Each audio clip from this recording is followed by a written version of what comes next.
दोस्तला मैं हूं आरजे आर्यन। वैसे कठुआ, भद्रवा, पुंछ, लेह और कारगिल के लोगों को शाम को एंटरटेन करने की जिम्मेदारी मेरी रहती है, लेकिन आज बहुत मजा आपको आने वाला है। वैसे नुसरत साहब की ये कवाली है कि आंख से आंख मिलाओ तो कोई बात बने, लेकिन आपसे कहना चाहूंगा कि हाथ से हाथ मिलाओ तो कोई बात बने। बहुत दिनों से डीआईपीआर की तारीफ में कर रहा हूं, यानी कि directorate of information and public relation, UT government J&K की मैं तारीफ कर रहा हूं। और क्यों कर रहा हूं, ये सारे सवालों के जवाब आपको मिलने वाले हैं। सबसे पहले आपको बताऊं कि द बीट्स ऑफ जेएंडके एक नया सीजन आ चुका है। अगर आपने नहीं देखा तो बहुत कुछ मिस कर दिया है। तो इस पे सारी बात आज हम करने वाले हैं। मेरे साथ हैं चिन्मयी शर्मा और कुशा शर्मा जी, दोनों मेरे साथ हैं और इन्हीं से ही इसकी पहल हुई है। सबसे पहले तो मैम आप दोनों का स्वागत है मेरे स्टूडियो में। Thank you for calling us on our show. Thank you so much. And मुझे लगता है हम बड़े लकी हैं कि ये चैप्टर शुरू भी हमसे हुआ और we were Lucky enough. we feel really privileged that we are part of this initiative. Ma'am the beats of J and K के 6 एपिसोड आ चुके हैं, आगे और भी बहुत सारे आने वाले हैं। आप ही से इसकी शुरुआत हुई है और भी दिग्गज कलाकार हैं, लेकिन जिम्मेदारी आप पे कुछ ज्यादा थी। तो एक्साइटमेंट ज्यादा थी उस समय या नर्वसनेस ज्यादा थी उस समय? तो एक्साइटेड थे हम लोग। नर्वसनेस तो चलो वो तो होती है, थोड़ी बहुत होनी भी चाहिए। बहुत एक्साइटमेंट लेकिन और एक्साइटमेंट का लेवल थोड़ा ज्यादा था। और एक हमें भी लगा कि मौका है, क्योंकि जिस तरह से कॉन्सेप्ट था और वो सारा एक नया एक्सपेरिमेंटेशन की बात थी और कंटेम्पररी फॉर्म में इन्होंने जो और हम लोग भी बहुत अपने आप को हमेशा रेडी रखते हैं। कहीं पे भी इस तरह की कोई एक्सपेरिमेंटेशन की बात आती है तो हमें भी लगता है कि नहीं, ये बहुत एक अच्छी चीज बन के आ सकती है और अपनी लैंग्वेज के लिए कुछ ऐसे कर सकते हैं इसके जरिए। सो रियली डीआईपीआर का बहुत ही ये इनिशिएटिव की बार बार मैं थैंक यू भी करना चाहती हूँ और तारीफ भी करना चाहती हूँ कि बहुत एक इनोवेटिव सा उनका ये आइडिया। एग्जैक्टली। जैसे मैम आजकल रील्स का दौर चल रहा है, हर किसी को सोशल मीडिया पे वायरल होना है और हर कोई फेमस भी होना चाहता है। लेकिन जब गवर्नमेंट आपके सपोर्ट में आ जाती है तो आपके पीछे गवर्नमेंट का हाथ हो जाता है। तो मुझे लगता है कि अगर ये जो अभी द बीट्स ऑफ जेएंडके चल रहा है, अगर किसी आर्टिस्ट को इंडिविजुअली करना होता तो कितना मुश्किल होता? तो डेफिनेटली जब आपकी कोई बैक सपोर्ट हो, पिलर हो और वो भी गवर्नमेंट का, तो आपको बहुत इजी हो जाता है हर चीज करना। और वो डिली डाली नहीं आप कर सकते हो, एक डेडलाइंस होती है जो मीट करनी होती है। तो जैसे एज एन आर्टिस्ट अगर आपको खुद ही इंडिविजुअली करना है तो हर एक इतना कुछ आप इकट्ठा करोगे, म्यूजिशियंस की टीम, वो डायरेक्शन, कैमरास, लाइट्स और कोई स्टूडियो, ये सब अरेंज करना और प्रोफेशनलिज्म जो है वो बहुत मैटर करता है। तो गवर्नमेंट ने जिस तरह से डीआईपीआर ने ये चीज आपने भी देखा होगा आई एम श्योर, तो वो जो प्रोफेशनलिज्म झलक रहा है, जो चाहे आप शॉट्स देखें, एंगल देखें, क्वालिटी देखें, आप वो सारी चीज, म्यूजिक क्वालिटी हो चाहे वीडियो क्वालिटी हो, तो वो अकेले इंसान का खुद करना बहुत डिफिकल्ट हो जाता है। मुझे लगता है कि और प्रेशर्स होते हैं, बजटिंग के हो, वो चाहे अपने और टाइम मैनेजमेंट हो, तो वो चीज गवर्नमेंट सपोर्ट कर रही है तो ये बहुत ही बून एक तरह से मुझे लगता है कि सुहागा वाली बात हो जाती है। मैम ये द बीट्स ऑफ जेएंडके जो आया है, इसमें पहला गाना आपका है और आपने सबसे पहले मुझे लगता है कि आप ने जम्मू का नजारा लिया है, क्योंकि गाना भी आपका यही है। आप भी यही हैं, हम भी यही हैं और हम भी चाहते हैं कि अगर ये गाना ना गुनगुनाए तो इस शाम को सुहाना नहीं बनाया जा सकता। श्योर। जाई बोना से उचड़िया तारा, जाई बोना से उचड़िया तारा, नजारा लेना जम्मुए दा, नजारा लेना जम्मुए दा।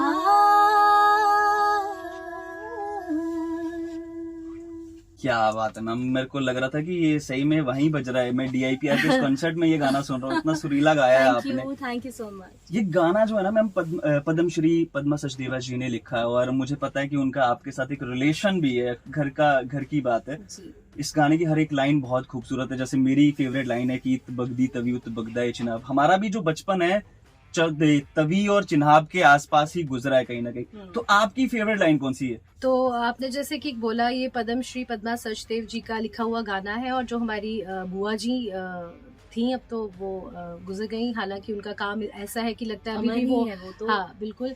तो हर एक गाना इतना, हर एक वर्ड इसका इतना खूबसूरत है कि मुझे लगता नहीं है कि मैं क्या लेकिन छोड़ूं choose कर और क्या, पाएंगे हम? बट एक तो आपने ऑलरेडी ले ही लिया, तो दूसरा जो बचा है इसमें पैराग्राफ की करो कर लिम्बे दे ते पोचे दे पर ओले न गैला हुई बांकियां जो आटरे दे रोले न। तो हम गा के भी सुना देते हैं। हाँ बिल्कुल।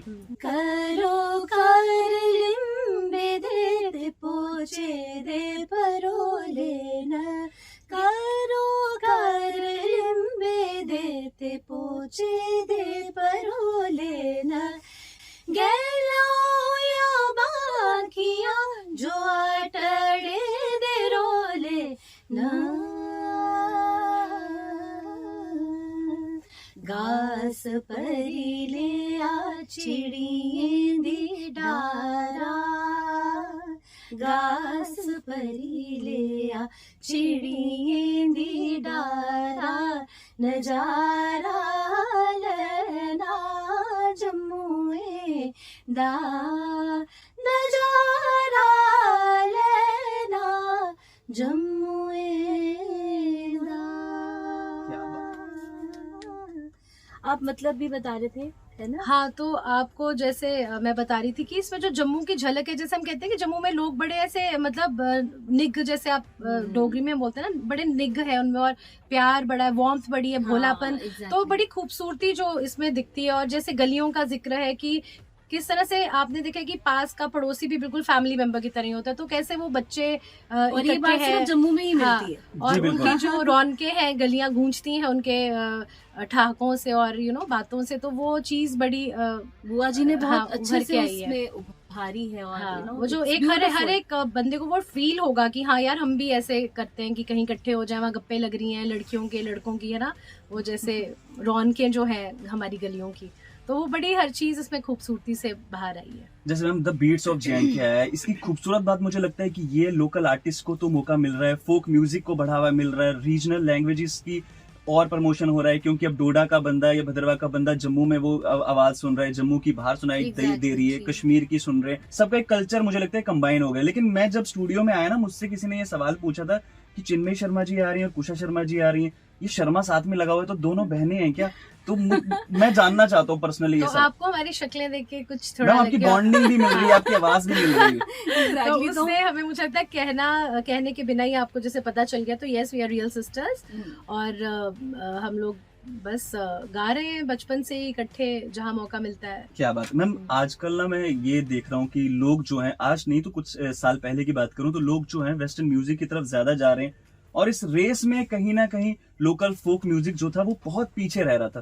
लेकिन जब से कोविड आया, अब एंटरटेनमेंट का कोई और सोर्स नहीं था, तो लोगों को ज्यादा एंटरटेनमेंट जो है वो तो डिजिटल मीडिया के माध्यम से ही मिला।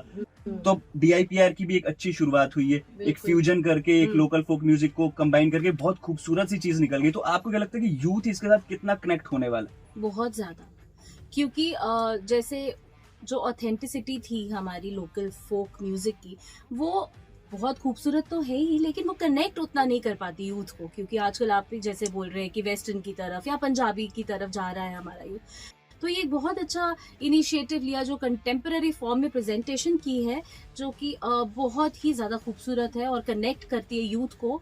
और मुझे लगता है वो वापस अब अपनी रूट्स में जाएंगे और वो और खोजेंगे कि हमारे में और ऐसी क्या खजाने में बातें हैं कि हम भी वो करके बाहर लाएं, और मे बी कुछ उसमें ऐड ऑन करके, कुछ फ्यूजन करके, और कुछ अच्छी थोड़ी बीट्स जो कि मे बी जब वो डीजे पार्टीज होती है तो ये गाने भी चलें कि जिस तरह से है ना, जो पंजाबी ने टेक ओवर करी, हो सकता है आने वाले वो क्या भी एक आइडिया मिल रहा है। और जो बेशक DIPR की वजह से ही मतलब ये चीज उनके सामने ये जो उनको भी एक कहीं सोचने पे करेगी, उस डायरेक्शन में मूव करेगी कि हम भी कुछ जैसे डोगरी है, गोजरी, हमारी पुंछी लैंग्वेजेस जो बहुत गाने आई एम श्योर होंगे जो वो और आगे लाने के लिए मेहनत भी करेंगे और प्रोत्साहित भी होंगे कि हमें ऐसे प्लेटफॉर्म्स भी मिलेंगे। तो दूर नहीं है जब हम डोगरी ही सुना करेंगे या पुंछी ही या भद्रवाही ही सुना करेंगे हम डीजे में या फिर हम रिकॉर्ड्स में। मैम आज भी होता है कि अगर आप किसी शादी में चले जाओ ना, तो जब डोगरी गाना या आपकी जो अपनी रीजनल लैंग्वेज होती है उसमें गाना बजे तो ज्यादा तो खुशी शुरू हो जाती है। exactly. बिल्कुल वो लहरी अलग होती है। तो मैम एक सवाल मेरा जो ये कॉमन सा सवाल है कि आप द बीट्स ऑफ जे.एंड.के के साथ कैसे जुड़े? तो हम लोग गाते तो हैं ही हैं डोगरी में बहुत देर से, तो रेडियो की तरफ से तो गाते ही हैं, दूरदर्शन जम्मू दूरदर्शन की तरफ से, तो हमें उस तरह से मलूक जी जो डायरेक्टर भी हैं इस प्रोग्राम के, और साहिल जी जो, हाँ, तो उन्होंने कहीं उनको लगा कि ये भी शायद हम कंसिडर कर सकते हैं, तो उन्होंने हमसे 1-2 गानों की कलेक्शन मांगी, और उस तरह से उन्होंने बोला कि ऐसा एक हमारा ये मतलब DIPR का इनिशिएटिव है, तो हमें बहुत अच्छा लगा कि यस हम तो जुड़ना चाहेंगे, तो इस तरह से हम लोगों को भी चांस मिला इससे जुड़ने का। अभी तो सीजन 1 आया और मुझे लगता है कि आने वाले टाइम में सीजन 2 भी आने वाला है, और आपकी बातें सुनकर मुझे ये लगता है कि अब जो जितनी यूथ है जो आर्ट में इन्वॉल्व हो रही है, अगर अच्छा काम करेगी तो DIPR खुद उन्हें ढूंढ लेगी कि आओ आपके साथ कुछ काम करते हैं। बेशक, हाँ जी, बिल्कुल ठीक कह रहे हैं आप, क्योंकि वो भी चाहते हैं कि जो ये डायलेक्ट्स हैं, जो लोकल डायलेक्ट्स हैं, फोक म्यूजिक है, हाँ, इतना एनरिच्ड है और इतना रिच है, इसको उन्होंने रिवाइव किया है, which is a very good initiative I must say. और यूथ को भी मुझे लगता है जैसे उनको एक डायरेक्शन मिल रही है जो पॉजिटिव साइड पे, वो अपनी एनर्जीज जो है, जो पेंट अप एनर्जीज कह लो, अदरवाइज हम देखते हैं कि मतलब एक प्लेटफॉर्म कुछ सुनने के लिए मिलता है कि मतलब जो एंटी सोशल एक्टिविटीज हैं, या कोई आप ड्रग्स का कितना आजकल मेनेस है कि वहां पर, तो आई थिंक ये चीजों से यूथ को एक दिख रही ब्राइट साइड ना, कि हम लोग अगर जो टैलेंटेड है वाकई, कुछ जो लिखते भी हैं और म्यूजिक खुद कंपोज करते हैं, तो उनको उनके लिए बहुत अच्छी ये प्लेटफॉर्म है। कहते भी हैं कि आप सबमिट करें अपना काम, तो हाँ, हम आगे प्लेटफॉर्म बिल्कुल। आपको देंगे। मैम, ये जो द बीट्स ऑफ J&K आया, इसका पहला गाना आपने गाया, मैंने वैसे तो सारे सुने, अभी फिलहाल आगे और भी सुनना मैं चाहता आपको हूँ। कैसा लगा हमारा वैसे? मैम बहुत अल्टीमेट। Thank you. तो तभी तो मैम शायद हम यहाँ पे साथ में बैठे। लेकिन मैम मेरा सवाल ये है कि इसका ऑडियो भी बहुत प्यारा है, वीडियो उतना ही प्यारा है, लेकिन सवाल यहाँ पे ये कि ऑडियो करने में ज्यादा दिक्कत आती है या वीडियो करने में ज्यादा दिक्कत आती है? वैसे हमारे लिए ना वीडियो करने में, और मुझे लगता है कि जब आपने मतलब अच्छा हमें, कोई काम करना होगा ना, हाँ, तो एक वो डर हमेशा होता है, क्योंकि होता है, आप पर लेकिन एक बात मैं और कहना चाहूंगी, जो सेट बना था DIPR ने, वो उन्होंने बड़ा कंफर्टेबल, वो बड़ा कंफर्टेबल कर लिया था, कोई हमें मजा आ रहा था। जैसे अभी मुझे नहीं पता था कि यहाँ वीडियो भी होने वाला, तो हमें था ऑडियो, तो अभी ऑडियो भी और वीडियो भी है, तो आई थिंक कंफर्टेबल टीम होना, अगर जो आपको बड़ा एटीज कर दे, तो फिर वो लगता नहीं है कि हम कुछ हमें घबराने की बात है, नर्वसनेस हो रही है, तो इसलिए 50-50 ही आप मतलब कह लो कि मैम अभी आपने जैसे ये बात कही ना कि अभी आपको यहाँ पे कंफर्टेबल एक वाइब आ रही है, तो वहाँ ज्यादा आई थी, यहाँ ज्यादा आ रही है। हाँ, ये कंपैरिजन दोनों ही जगह कंफर्टेबल हमें बनाया गया था, तो दोनों ही जगह। अब DIPR की टीम तो यहाँ पे भी है, तो डेफिनेटली वो कंफर्ट जोन भी है, बट टॉप FM में हम पहली दफा आ रहे हैं, तो मुझे लगता है कि नहीं, आपने भी बड़ा कंफर्टेबल वार्म है। मैं वैसे ना आप दोनों म्यूजिक फैमिली से बिलोंग करती हैं, म्यूजिक, लेकिन मैं सवाल ये पूछूंगा कि म्यूजिक जर्नी कैसे शुरू हुई आप दोनों की, या घर वाले ऐसे बोल रहे थे कि बेटा हम तो खानदानी सिंगर हैं, आप भी बनाएंगे? Very lucky enough to be born in a family of artist, जहाँ पे साहित्यकार, हमारे पापा वो खुद भी साहित्यिक काफी awardee, मल्टीफेसेटेड पर्सनालिटी हैं, जैसे उन्होंने वो रांची से भी जुड़े थे क्रिकेट अपने कॉलेज टाइम पे, फिर वो इंजीनियर रहे अपने प्रोफेशन में, और फिर उनको लिखने की तरफ पैशन था, और साहित्य अकेडमी अवार्डी भी हैं, बाल साहित्य पुरस्कार से भी नवाजे गए वो, और हमारी बुआ जी पद्मश्री पद्मा सचदेव जैसे, वो तो किसी जानते ही हैं, हाँ, आज ही नहीं है वो, उनको तो किसी के इंट्रोडक्शन की जरूरत ही तो नहीं है। उनका आना जाना, मायका तो जम्मू ही है, तो वो आती जाती थी, और वो हमारे जो बोया जी, वो भी बहुत नामी शास्त्रीय गायक सिंह बंधु के नाम से, पद्मश्री सुरेंद्र सिंह हाँ, सचदेव, तो हमारे वो जैसे आना जाना, और जब बुआ जी ने जम्मू में आना, तो वो सारी महफिल जो साहित्यकारों की और जो म्यूजिक तो एक बहुत इंटरेस्टिंग बात भी मैं आपको बताऊंगी, जब हम दोनों ऐसे गॉसिप्स करते थे ना, तो हमारे पापा आते थे और फिर कहते थे प्लीज आप लोग अपना तानपुर ऑन कीजिए, हाँ, और गाते रहिए और रियाज में रहिए, और मतलब इतना और ज्यादा, जैसे बुआ जी की जो धुनें होती थी, जो जैसे ब्रिज मोहन जी जो बहुत आपने सुना ही, हमारे जम्मू के बड़े नामी कंपोजर जो हैं, तो वो भी हमारे घर में, वो मतलब हमारी फैमिली ही है, तो वो बुआ जी की धुनें जब बनाते थे तो हमसे भी गवाते थे, तो वो होता ना कि भाई घर में ही हमें जैसे इंटरेस्ट और पैदा हो गया, कि बड़ा अच्छा लगता था कि सबसे पहले पापा ने हमें मतलब गुरु जी काफी शास्त्रीय संगीत से जैसे जो हमारी जर्नी थी, तो पापा को खुद बड़ा शौक था, तो पंडित PN रैना सर जी, पंडित TK जलाली सर जी, VK संबयाल सर जी, इन सब से हमें मौका मिला सीखने का, और फिर सुरेंद्र सिंह सचदेव, जैसे मैंने आपको बताया, और फिर जम्मू में जैसे मैंने बोला छोटा सा है, तो जैसे सेमी भैया जो बड़े तबला के इतने बड़े आर्टिस्ट हैं, और परशोत्तम जी, वो सब हमारे जैसे फैमिली में आना जाना, और उनसे हमें बड़ी गाइडेंस टाइम टू टाइम, कुछ हमें प्रॉब्लम होती थी तो हम उनसे कि ये आ नहीं रहे इस ताल में, या इसमें कोई आप थोड़ी सी चेंज बताओ कैसे लें, तो बहुत मतलब हर एक का साथ रहा, तो वो चीज़ उस वजह से थी कि शायद वो हमारी फैमिली वो डोगरी से और वो भाषा से जुड़ी हुई थी, और वही जैसे उसने कहा कि वी वर लकी इनफ कि हमें ऐसा माहौल मिला। और जैसे आजकल की जो यूथ है, यूथ को लगता है कि जम्मू कश्मीर में अब आर्ट को उतना मतलब उस तरीके का लेवल का वो प्यार नहीं मिलता या उतना सपोर्ट नहीं मिलता, लेकिन मुझे याद है कि, और ये पढ़ा भी है मैंने, कि के.एल. सहगल साहब उस दौर में, पद्मा सचदेवा जी की भी जैसे बात की, उस दौर में लता जी से वो गवा गई थी, और पंडित शिव कुमार शर्मा जी उस दौर में फेमस हो गए ऑल ओवर इंडिया में। आज ऑल ओवर इंडिया से उनको प्यार मिलता है, पूरी दुनिया से उनको प्यार मिलता है, और अब DIPR की भी एक नई पहल हुई है, तो मुझे लगता है वो पुराना दौर कहीं ना कहीं वो वापस आने वाला है। बिल्कुल बिल्कुल आने वाला ही, और मुझे लगता है ये चल ही रहा है वही दौर, और कंट्रीब्यूशन जो तो उनकी आपने रही। कहा कि बुआ जी की और शिव कुमार शर्मा जी की जो इतनी स्ट्रगल रही, तो हम तो घर से ही देखते थे वो स्ट्रगल, क्योंकि बुआ जी कॉन्स्टेंटली फाइट करती थी अपनी डोगरी लैंग्वेज को प्रमोट करने के लिए। एक शेड्यूल में वो किस तरह से आई है, और लता जी से बड़ी उनकी बॉन्डिंग पार्ट ऑफ दैट हाँ। जर्नी, क्योंकि बॉम्बे में काफी देर रही और वहाँ ये दोनों बहुत अच्छे, जैसे वो उनको दीदी ही कहती थी, तो वो कहती थी लता दीदी क्यों नहीं आप मेरी भी भाषा में कोई गाने गाइए। तो उन्होंने जम्मू में फिर वो जब आई थी तो ये कुछ गाने जो आप इतने पॉपुलर हैं आज,